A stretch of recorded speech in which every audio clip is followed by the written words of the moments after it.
What's up, guys? So this is kind of along the same lines of the last video.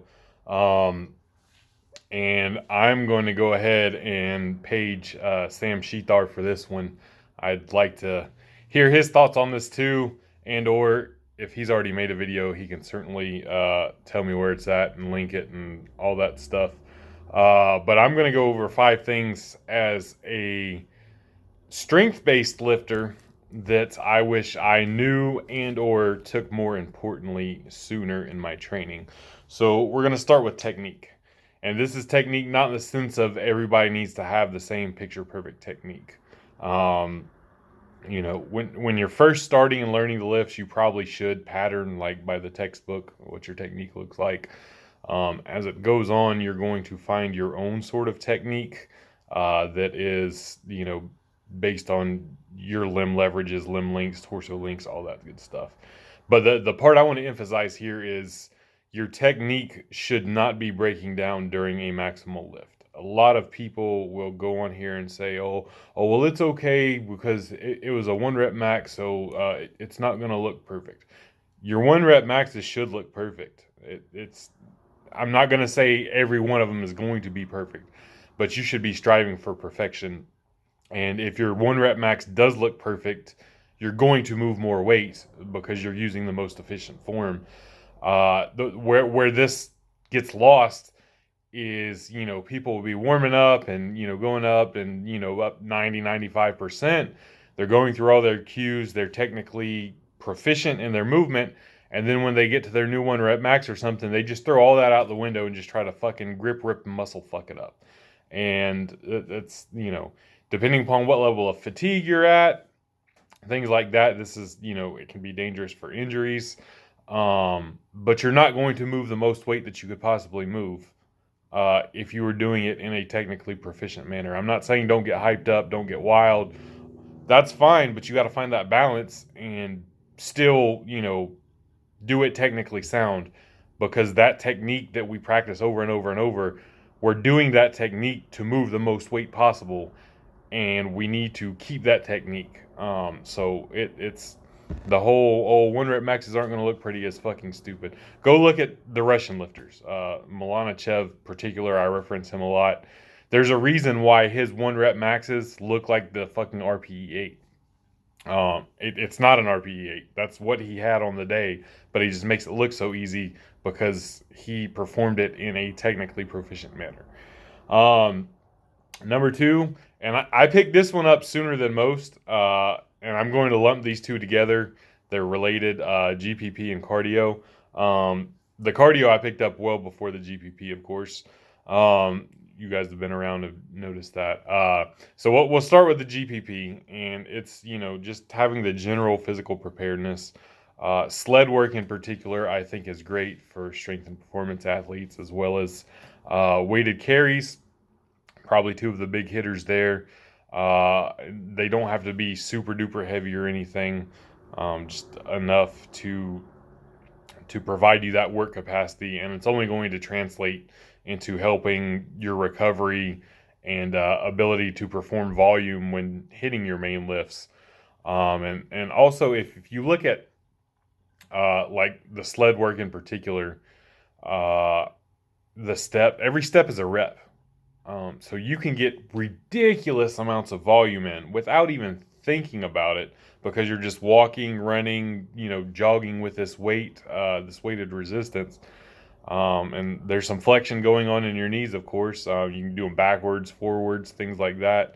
And if you think of each step as a rep, you can accumulate hundreds, if not thousands of reps, in very short order. And a lot of people don't think of it like that. You're thinking of it as some sort of cardio mechanism, which it is, don't get me wrong.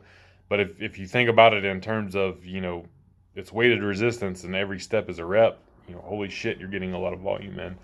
As for cardio, you don't have to train to run marathons. All right. There's, with the interference effect. Unless you are the elitist of the elitist powerlifter, shot putter, let's even put it on a more grand scale, whose livelihood is going to depend upon that 1 second of power output. The interference effect of doing 3, 20 to 45 minute list sessions of cardio a week, there's not going to be that interference. You're going to be just fine. Again, it's going to aid you in recovery, getting blood flow, your work capacity. It's all going to benefit from that. If you're a hard gainer, doing some cardio is probably going to stimulate your appetite too. So the little 100, 200 calories you're going to burn on your walk in the woods, you're going to offset that, eating 500 to 1,000 calories after. So don't worry about that. Cardio is not going to kill your gains, bro. It's again, only going to help. I reference myself all the time. When I added in cardio, I got heavier and leaner, and my total went up. So it's good stuff. Deloads, I've mentioned this ad nauseum on my channel. I'm not going to stay on this too long. If you are a strength and performance-based athlete, you need to do deloads, and not reactive deloads. They need to be proactive. They don't necessarily need to be the one deload every 3 weeks, bro.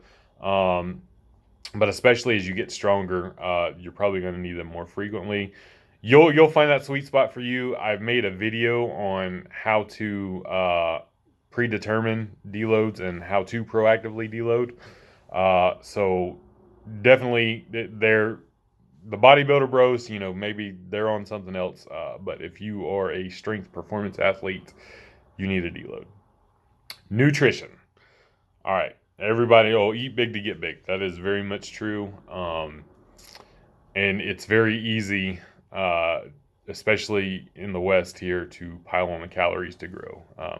However, even if your goals are bulking, getting big, even if it's bloat maxing, all right, and you don't give a fuck, and you just want to get big as fuck for the gains, you need to be eating some micronutrient dense food in there. I always, whole foods came first. I didn't say no to desserts. I didn't say no to a lot of desserts, but the basis was there, and I may be speaking out of pocket scientifically here, but I've noticed for myself that absolutely, as the whole food and the micronutrient content were higher, physical performance was better, even if I was throwing on the trash panda food afterwards. So definitely don't just be eating, cookies and cake for the sake of calories if you've not already eaten the whole foods, that are very much nutrient dense, and helping your body grow and perform. And then last but not least, this is something that can be an absolute game changer for strength and performance athletes, and that is lifting with intent. My first coach I ever hired was, a branch off the Fred Hatfield coaching tree. I've been reading this lately too, Power Scientific Approach, by Fred Hatfield. I'm a little over halfway through. Great stuff in there. But lifting with intent. An analogy for the bodybuilding bros, like how they will take a lift and make it harder, be it by, adding more range of motion, slowing down the tempo, things of that nature, really trying to get their stretch and stuff.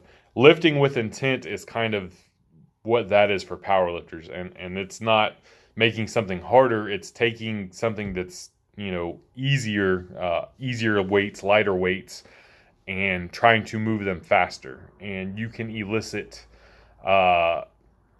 changes, growth, gains, strength, power output, by taking weights that are 50, 60, 70%, 80%, and really lifting them as if you're going for a 1 rep max, like, trying to shoot that squat through the roof, trying to throw the bench through the roof, things like that. Some of Pete Rubish's old deadlift videos, when he's warming up, or he's taking like 405 and then 495, and it looks like he's about to fucking power clean it because he just lifts it so fast. This is great. You can save wear and tear on your body because you're not going as heavy. but you're lifting with the intent of it being heavy and just trying the force development you'll accumulate with this. I went when I had that coach who used these principles with me. I went a whole off season where I did not lift more than 4 plates off the floor on my deadlift. All right, so this was like 6 months. I didn't touch anything more than 4 plates off the floor for deadlift. By the time we peaked, which we did a 6-week peak, I ended up deadlifting 661 pounds, 300 kilos, beltless as a 275. My previous meet PR was 630 pounds at 288, and this one I did 661 at 270.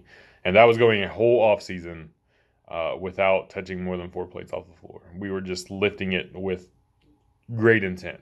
Obviously the peaking phase, you had to accumulate your body back to the heavy weights, so you just weren't, completely confused by it. But I think the very first heavy rep we did going back into the peak, I think was 570 after having not touched 4 plates off the floor.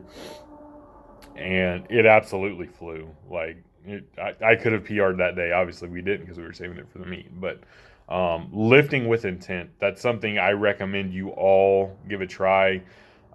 Maybe your next off season you mess with it. But just staying that 60 to 80% range for 4 to 8 weeks or something like that.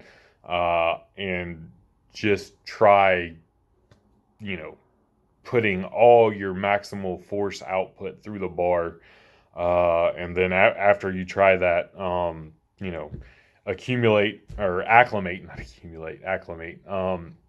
acclimate to some heavier weights again over a couple weeks and see what happens. If it's something you've never done before, it's wild to see the adaptations that can come from this kind of training. Peace!